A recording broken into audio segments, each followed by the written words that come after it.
Good morning everyone, আমি Sulagna. Insights of মাইন্ডের নতুন একটি ভ্লগে আপনাদের সকলকে অনেক অনেক স্বাগত জানাই।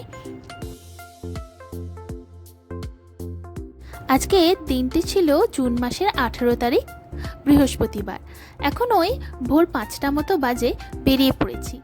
আজকে আমরা 3 বন্ধু মিলে চলেছি সিকিম। পৌঁছে গেছি হাওড়া স্টেশনে। হাওড়া স্টেশন থেকে সকাল 5:55 আমাদের এনজেপি যাওয়ার ট্রেন রয়েছে।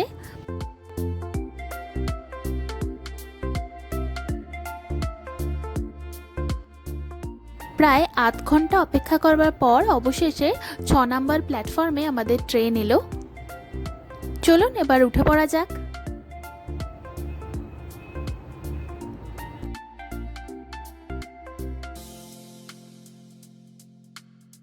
একদম ঠিক 5:55 আমাদের ট্রেন হাওড়া স্টেশন থেকে রওনা দিল এনজেপির উদ্দেশ্যে। ট্রেন ছাড়ার কিছুক্ষণের মধ্যেই চলে এলো চা এবং বিস্কিট, আর তার সাথে দিয়ে যাওয়া হয়েছিল নিউজ পেপার এবং একটা জলের বোতল।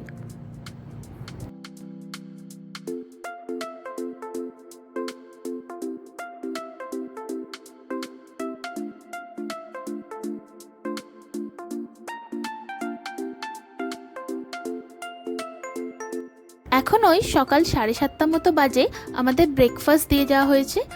ব্রেকফাস্টে কী কী ছিল একবার একটু দেখিয়ে দিই।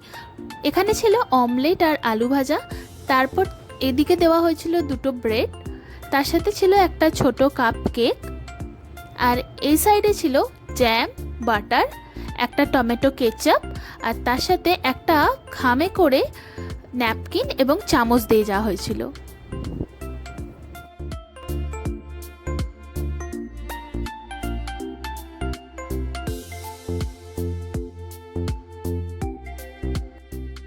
এখন ওই সকাল 10টা মতো বাজছে, আমাদের ট্রেন ফারাক্কা ক্রস করছে। আর কিছুক্ষণের মধ্যেই আমরা পৌঁছে যাব মালদা জংশন।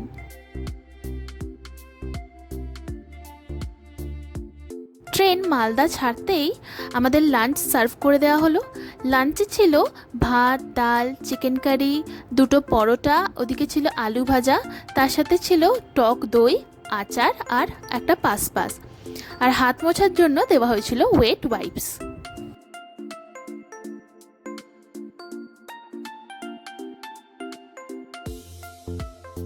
লাঞ্চ শেষ করার কিছুক্ষণের মধ্যেই চলে এলো আইসক্রিম।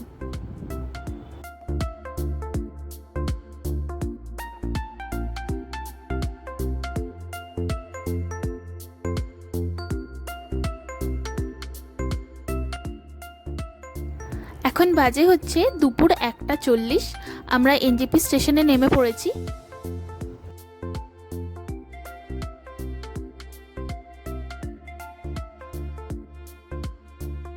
গ্যাংটক যাওয়ার জন্য গাড়ি আমরা আগে থেকেই বুক করে রেখেছিলাম। স্টেশনের বাইরের পার্কিংয়ে আমাদের গাড়ি এসে দাঁড়িয়ে রয়েছে। চলুন এবার তাড়াতাড়ি বেরিয়ে পড়া যাক।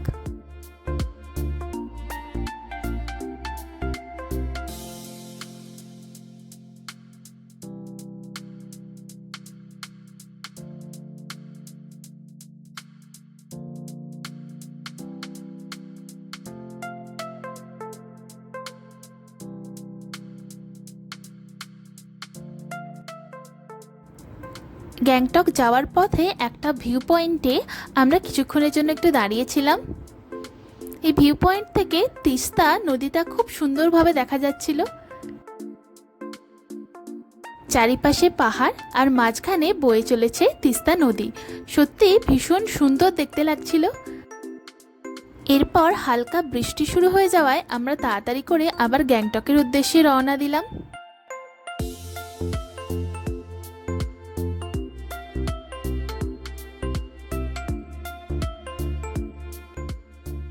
এখন ওই বিকেল 5:30 মতো বাজে, আমরা রোড সাইড একটা দোকানে একটু খেতে দাঁড়িয়েছিলাম। অনেকক্ষণ আগে যেহেতু আমরা লাঞ্চ করেছিলাম, তাই প্রত্যেকেরই খুব খিদে পেয়ে গেছিল। এখানে এসে প্রথমেই আমরা নিয়ে নিয়েছিলাম চিকেন মোমো, এরপর চলে এলো আমাদের চা, পাহাড়ি মোমো আর সাথে গরম গরম চা। সত্যি অসাধারণ লাগলো।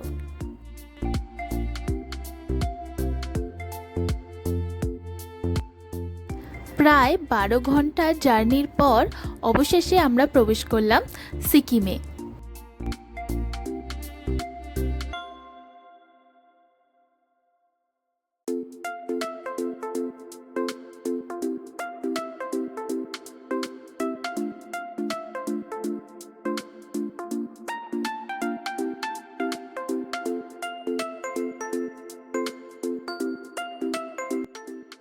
পৌঁছে গেছি আমরা গ্যাংটকে আমাদের হোটেলের সামনে। এখন ওই সন্ধ্যে 7টা মতো বাজছে, বাইরে ভালোই বৃষ্টি পড়ছে। চলুন তাড়াতাড়ি হোটেলের ভেতরে চলে যাওয়া যাক।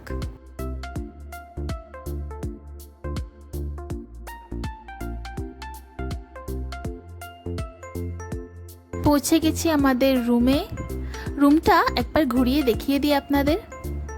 যেহেতু আমরা 3 জন ছিলাম, তাই 3 জনের জন্য একটা ডাবল বেড আর একটা সিঙ্গেল বেড দেওয়া হয়েছিল।